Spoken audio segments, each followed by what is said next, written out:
मनोरमा के पति का जवानी में ही देहांत हो गया था। मनोरमा ने अकेले ही अपने बेटे रमन को पाल पोस कर बड़ा किया था। रमन की सारी पढ़ाई का खर्चा उसने अकेले ही उठाया था। रमन की नौकरी लगने के बाद उसने उसके लिए एक सुंदर सुशील कन्या देखकर उसकी शादी करा दी थी। रमन शहर में रहकर जॉब करता था। उसकी पत्नी शालिनी और माँ मनोरमा गांव में ही रहते थे। अरे ओ शालिनी, शालिनी कहाँ मर गई? क्या हुआ मम्मी जी? क्या हुआ? वे सब छोड़ो, ये बताओ कि बिजली का बिल इतना ज्यादा कैसे आ रहा है? तुम्हें बिल्कुल समझ नहीं है? इतना महंगाई बढ़ा हुआ है, ऊपर से इतना बिजली का बिल। मम्मी जी, लेकिन ये तो पिछले महीने से भी कम है। तो तुम क्या चाहती हो? बिजली का बिल देने में हम अपना घर बार बेच दें? आज के बाद कितनी भी गर्मी हो, घर में एक ही पंखा चलेगा। मई का महीना था। शालिनी का दिन भर काम कर गर्मी से बुरा हाल हो जाता था, लेकिन मनोरमा सिर्फ अपने कमरे में पंखा चलाकर बैठ जाती थी। और जब शालिनी उस कमरे में जाती तो उसे सोना है ये कहकर उसे कमरे से बाहर कर देती। एक दिन जब शालिनी अपने आंगन में काम कर रही थी, तभी एक चूड़ी वाला अपने ठेले पर चूड़ी बेचता हुआ वहाँ आया। चूड़ी ले लो चूड़ी, रंग बिरंगी चूड़ियाँ। शालिनी को बचपन से ही रंग बिरंगी चूड़ियाँ पहनने का बहुत शौक था। चूड़ी वाले को देख खुद को वो रोक नहीं पाई और उसे आवाज दे दी, ए चूड़ी वाले भैया, रंग बिरंगी चूड़ियाँ दिखा देना। ये लीजिए मैडम, एक तो नई डिजाइन की सुंदर चूड़ियाँ हैं, बहुत ही सस्ते दाम पर। शालिनी को चूड़ियाँ बहुत पसंद आती है। तभी वहाँ मनोरमा आ जाती है। क्यों री, तुमको समझ नाम की कोई चीज नहीं है क्या? यहाँ महंगाई इतनी बढ़ती जा रही है और तुम्हें नई चूड़ियाँ पहननी है। मम्मी जी, मेरी सारी चूड़ियाँ घर के काम काज करने में टूट गई है। एक भी अच्छी चूड़ियाँ नहीं बची मेरे पास। वैसे भी तुम चूड़ियाँ पहनकर कौन सा विदेश जा रही हो? चलो चूड़ी वाले भैया, यहाँ से आगे निकल जाओ। ले लेने दीजिए ना ये चूड़ियाँ, इन पर बहुत जचेगी। क्यों रे, अब तू हमारे बीच में बोलेगा? रहने दीजिए भैया, मुझे चूड़ी नहीं चाहिए। इतना कहकर शालिनी उदास होकर अपने कमरे में जाने लगती है और मनोरमा भी वहाँ पर चली जाती है। तभी चूड़ी वाला वे चूड़ी शालिनी की खिड़की पर रख वहाँ से चला जाता है। मनोरमा खिड़की पर चूड़ी रखा देख उसे अपने पास रख लेती है। कुछ दिनों बाद शालिनी की माँ आती है। क्या बात है शालिनी, तुम दिन ब दिन कमजोर होती जा रही हो। क्या बताऊँ माँ, मेरी सास इतनी कंजूस है कि बाजार में जो सबसे सस्ती सब्जी मिलती है वही हमारे घर में बनती है। तभी वहाँ मनोरमा जाती है। हाँ हाँ, क्यों नहीं, यहाँ के साग सब्जियों से इतनी ही दिक्कत है तो अपनी बेटी को खिलाने के लिए सब्जी लेकर आती अपने गांव से। बहन जी, मैं अपने खेत की सब्जियाँ आप लोगों के लिए लेकर आई हूँ। जे सब्जियाँ, ये तो कई दिनों से बासी लग रही है, पर कोई बात नहीं, अब आप लेकर ही आई है तो हम रख लेते हैं। मनोरमा सब्जियों की टोकरी लेकर रसोई में चली जाती है और ताजे लाल टमाटर को खाने लगती है। मुझे लगता है मैंने बहुत बड़ी गलती कर दी तुम्हें इस घर में ब्याह कर। अब यही मेरा घर है माँ, मैं ठीक हूँ। रेखा अपनी बेटी का ससुराल में हालत देख बहुत चिंता में पड़ गई थी, लेकिन शालिनी के कहने पर वे वहाँ से चली जाती है। कुछ दिनों बाद भीषण गर्मी के कारण शालिनी बेहोश हो जाती है। मनोरमा शालिनी की हालत देख तुरंत डॉक्टर को बुलाती है। डॉक्टर साहब, क्या हुआ है इसको? गर्मी के कारण शरीर में पानी की कमी हो गई है, पानी चढ़ाना होगा। यह कुछ दवाइयाँ हैं, देते रहिए। डॉक्टर साहब, इन दवाइयों की कीमत क्या होगी? ज्यादा नहीं, यही कुछ 500-800 रुपए होंगे। डॉक्टर साहब, अब आप जा सकते हैं। डॉक्टर के जाते ही मनोरमा दवाई की पर्ची फाड़ कर फेंक देती है। छोटी मोटी सर्दी जुकाम के 500-1000 रुपए, ऐसे ही घरेलू उपचार से ठीक हो जाएगा। पानी तो लोग ऐसे भी पीते हैं ना। मनोरमा शालिनी को ज्यादा पानी पिलाने लगी और घरेलू उपचार भी करने लगी। ऐसे ही 2 दिन बीत गए, लेकिन शालिनी की तबीयत पर कोई असर नहीं पड़ा।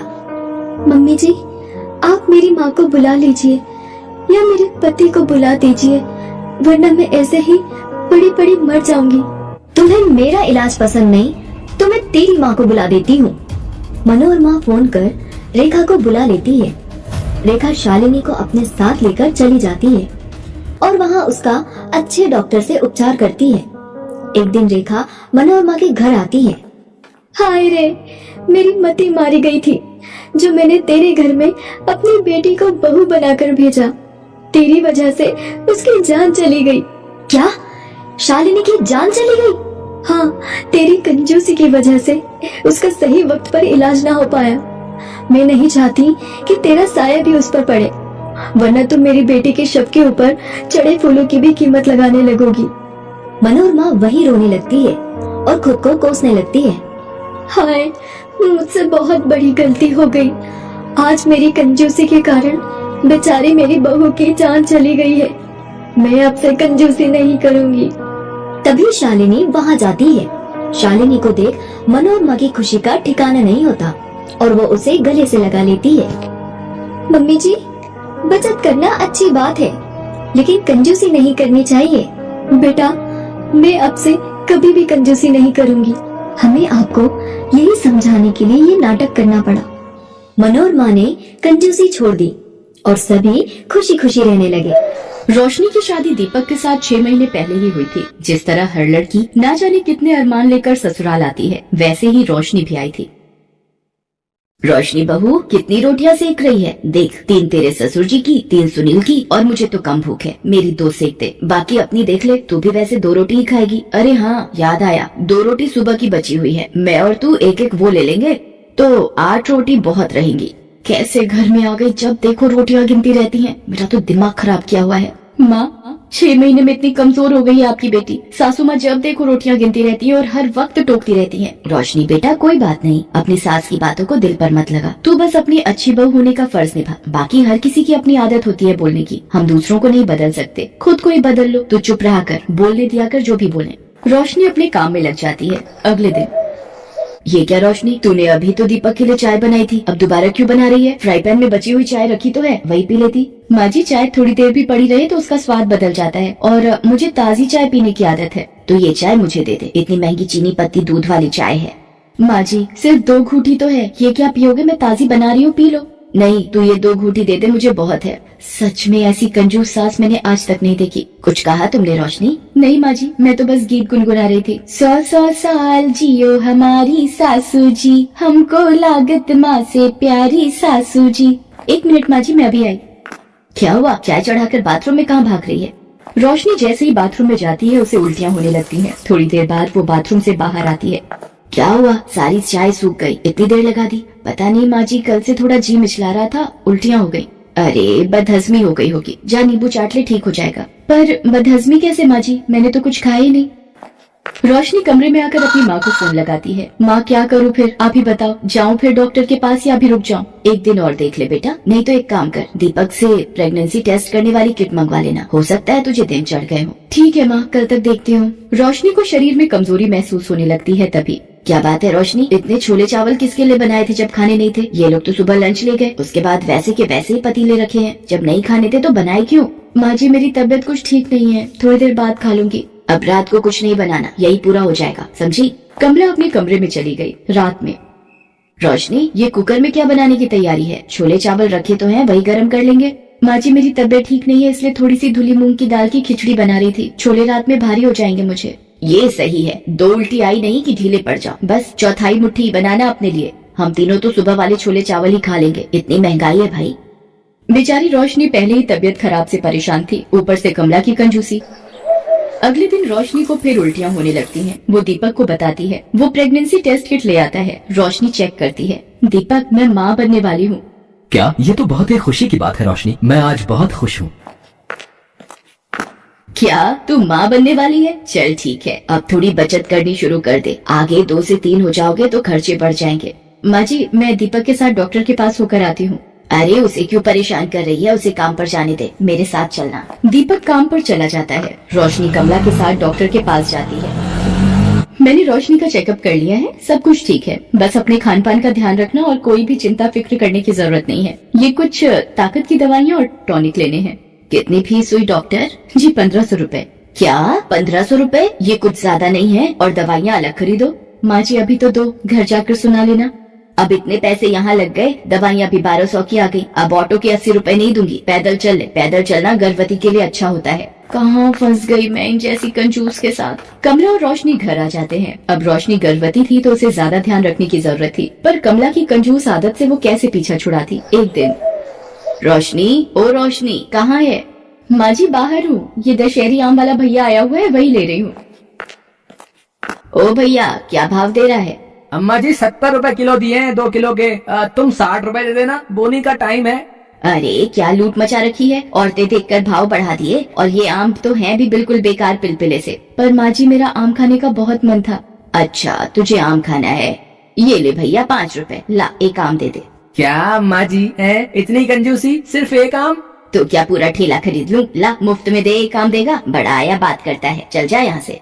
रोशनी गुस्से में घर के भीतर आ जाती है और अपने कमरे में चली जाती है और सारी बात अपनी माँ को बताती है। अब तुम ही बताओ माँ, इतनी कंजूसी, वो भी आम खरीदने में। मेरा इतना मन था आम खाने का। कोई बात नहीं, तो दीपक को बोल देना, वो शाम को लेता आएगा।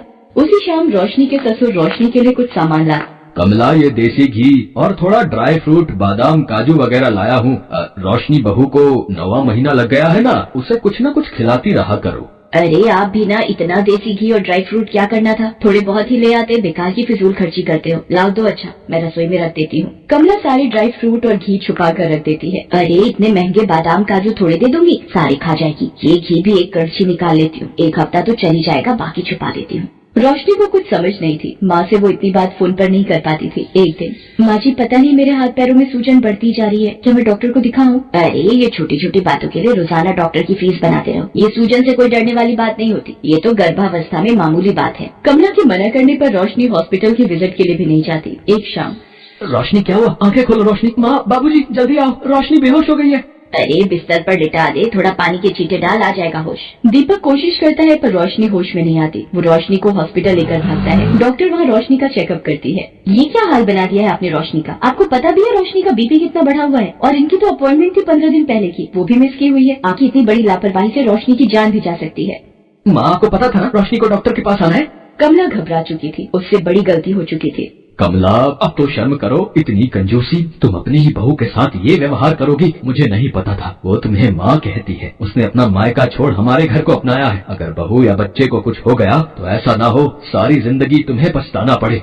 माँ, अगर आपको मेरे और रोशनी के रहने से कोई परेशानी है, बस एक बार रोशनी ठीक हो जाए, मेरा बच्चा सकुशल दुनिया में आ जाए, फिर मैं अपनी पत्नी और बच्चे को लेकर हमेशा के लिए चला जाऊंगा। नहीं नहीं दीपक, मुझे माफ कर दे बेटा, मेरी आंखों पर कंजूसी की पट्टी बंधी थी, मैंने सही को गलत नहीं समझा। दीपक के पापा, आप भी मुझे माफ कर दो। मैं एक ऐसी सास हूँ जिसने अपनी ही बहू को मौत के मुंह में धकेल दिया। भगवान मुझे क्षमा कर दो। कमला रोने लगती है, तभी डॉक्टर आ जाती है। बधाई हो, बेटा हुआ है, माँ और बच्चा दोनों ठीक हैं। सब लोग बहुत खुश होते हैं। घर आने के कुछ दिन बाद दीपक रोशनी से कहीं और चलकर रहने के लिए कहता है, पर रोशनी मना कर देती है। दीपक, माँ जी को छोड़कर मैं कहीं नहीं जाऊंगी, वो मेरी माँ है, मैं उन्हें छोड़कर कहीं नहीं जाऊंगी। कमला ये सब सुन लेती है। रोशनी बहू, मुझे माफ कर दे, मैंने तेरे साथ इतना गलत किया, फिर भी आज तू मेरी परवाह कर रही है। नहीं माँ, माफी मत मांगो, बस अपना आशीर्वाद दो। उस दिन से कमला का व्यवहार सबके प्रति बहुत बदल जाता है, जिसको देखकर परिवार में सब बहुत खुश हो। तो दोस्तों, कैसी लगी आपको हमारी ये स्टोरी? कमेंट बॉक्स में जरूर बताइएगा।